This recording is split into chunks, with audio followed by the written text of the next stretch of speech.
So today we're going to talk about picking the right running shoe, because believe it or not, picking the wrong running shoe can really result in a lot of pain and also even injuries.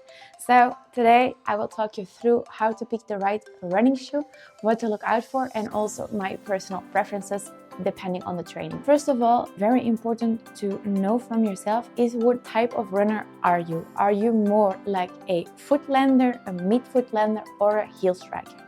This is very important to know because every type of foot will require a different shoe. Then also, what is, in my opinion, not that important, but also still important to know, is if you have flat feet or if also the arch of your foot is rather high or it's just normal.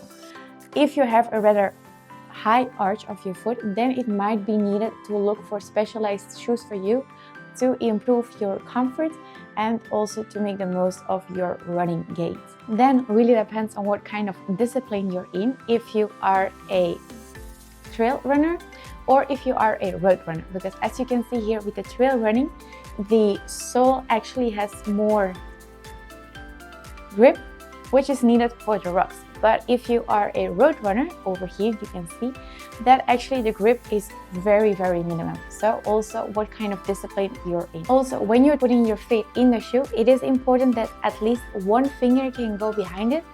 Not too much, but one finger is enough, because especially if you're running longer distances, your feet, which is a normal process, they will start to set out a little bit. They will start to get smaller. So if your shoes are too tight or if you buy them and they're just right, then when you're running for more than an hour, you will really start to get uncomfortable in these shoes. Also, think a little bit in what climate you will use these shoes. So for example, if you live in a country where during winter times it is rather cold, then it might be useful as well to try your shoes with already winter socks instead of just the summer socks. Because actually winter socks are a lot thicker than summer socks, and this can make a huge difference when you're finally deciding upon the right shoe. So those are just my quick tips on what to look out for. Let's get to the fun part. Let's get into the shoes. A little disclaimer, all of my shoes over here are from ASICS. It's true that I'm an ASICS front runner, but I've also never ran with other shoes before. I only tried it once and then I got injured. So for me personally, the whole ASICS range is perfect, but every runner needs a different type of shoe. Therefore also I will not specifically go into the ASICS range. If you want that, leave a comment below and I happily do that, but I will give more general advice. So for example, I'm a 4-foot runner, so I always land on the tip of my toes, and that's also why, for example, this shoe, which is rather minimal in the front, hurts me when I'm doing longer distances with it. But then, for example, this shoe, as you can see, has more foam in the front than this one. As you can see, this one and then this one. Over here you can see that this one is a lot thicker. So for me personally, it's a very nice shoe. As a 4-foot runner, I'm always looking for shoes that offer me a little bit more protection in the front, because most shoes focus on the mid or the heel for putting in extra foam. Therefore for me, this shoe is perfect. Also, it's a rather light one, and it is also very adjustable here with the laces. Important to note, this shoe doesn't have any carbon in it, and this shoe it does. So over here you can see this is the carbon plate. Also over here in the front, it still offers nice protection for me. So for me as a 4-foot runner, this is an ideal carbon shoe. But carbon shoes I'm not going to use for my daily trainings, only for interval training or even for race day.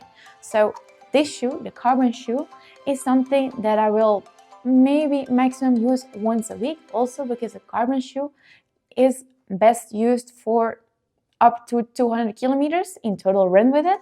But on the other hand, a normal daily trainer can go for around 700 to 800 kilometers. So what to look out for to see if your shoe is still good to go or if it needs changes is to actually look a little bit at the pattern. So for example, for me as a 4-foot runner, I would rather look at the grip or the pattern over here. Mid-foot runners will rather look over here, and then heel strikers over here.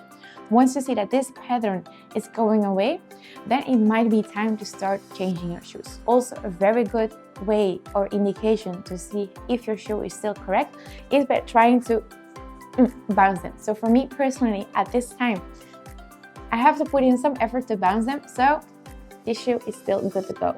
However, if you feel that the flexibility, so the foam, is rather thin, then it's time to start changing your shoe, because that means that the foam inside of the shoe won't offer you enough protection anymore. In this video, I mainly talked about road shoes, but if you also want a video with tips about trail running shoes, let me know in the comments below. That was it. If you have any questions, please feel free to let me know. And if you want more videos about how to improve your running performance, hit the subscribe and like button, and see you in the next one.